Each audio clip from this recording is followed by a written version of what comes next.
नमस्कार दोस्तों, हम देख रहे हैं क्वेश्चन नंबर 4 क्लास 10th के मैथ्स के सैम्पल क्वेश्चन पेपर का। तो यहाँ पर दिया हुआ है कि हमारे पास है एक सिस्टम ऑफ इक्वेशंस, दो वेरिएबल में एक सिस्टम ऑफ इक्वेशंस है जो कि इनकंसिस्टेंट है, वेरिएबल्स है एक्स और वाई। तो आपको ग्राफिकल अप्रोच पता होगा एक सिस्टम ऑफ इक्वेशंस को सॉल्व करने का, जिसमें कि आप दोनों इक्वेशंस को लेते हो। मान लो कि पहला इक्वेशन लेकर मैंने ये प्लॉट बनाया, दूसरा इक्वेशन लेकर मैंने ये प्लॉट बनाया, तो इन दोनों का जो ये इंटरसेक्शन का पॉइंट होता है, इसी को सोल्यूशन बुलाते हैं। तो ये जो इंटरसेक्शन का पॉइंट है, अगर आप देखें तो इसका जो एक्स एक्सेस होगा और जो इसका वाई एक्सेस होगा, अगर ये एक्स नॉट है और ये वाई नॉट है तो इसी को इस इक्वेशन का सॉल्यूशन मान लिया जाता है। तो यहाँ पर आप देख रहे हैं कि ये दोनों लाइंस जो है एक दूसरे को इंटरसेक्ट कर रही है। अब अगर कह रहे हैं कि ये इनकन्सिस्टेंट है, मतलब ये दोनों लाइंस एक दूसरे को कभी इंटरसेक्ट ही नहीं कर सकती। तो इस केस में दोनों लाइंस देखेंगी कैसी? मतलब ये तो बहुत ही असंभव सी बात लगती है कि दो लाइंस हो जो इंटरसेक्ट ही ना करें।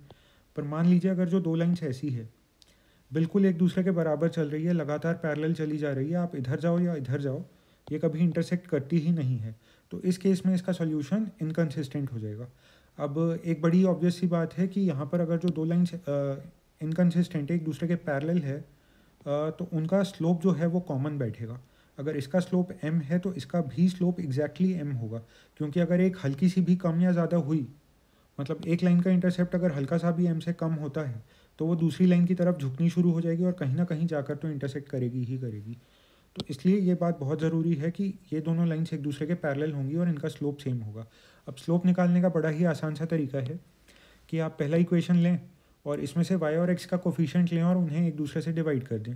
तो मैं पहले इक्वेशन के स्लोप को m1 बुला देता हूँ, जो कि होगा 3 डिवाइडेड बाई 1। वैसे तो -3/1 है, लेकिन कोई फ़र्क नहीं पड़ता अगर आप कंसिस्टेंटली ये काम करें। एक्स और वाई इक्वेशन दोनों ही इक्वल टू साइन के एक ही तरफ है, दोनों ही इक्वेशंस में, तो मैं माइनस साइन बीच में लाकर कन्फ्यूजन नहीं बढ़ाऊँगा।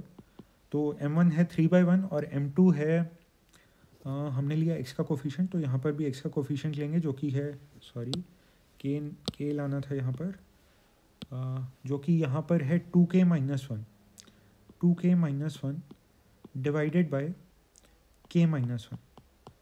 तो अब हमारी रिक्वायरमेंट बड़ी सरल सी है कि ये दोनों वैल्यूज़ इक्वल होनी चाहिए, m1 should be equal to m2। तो यहाँ पर हो जाएगा 3 is equal to 2k-1 divided by k-1। तो अब इसे उधर ले जाएंगे तो ये हो जाएगा 3k-3 is equal to 2k-1, जो कि हमें दे देगा k इज इक्वल टू 2। तो k इज इक्वल टू 2, यानी कि ऑप्शन डी। धन्यवाद।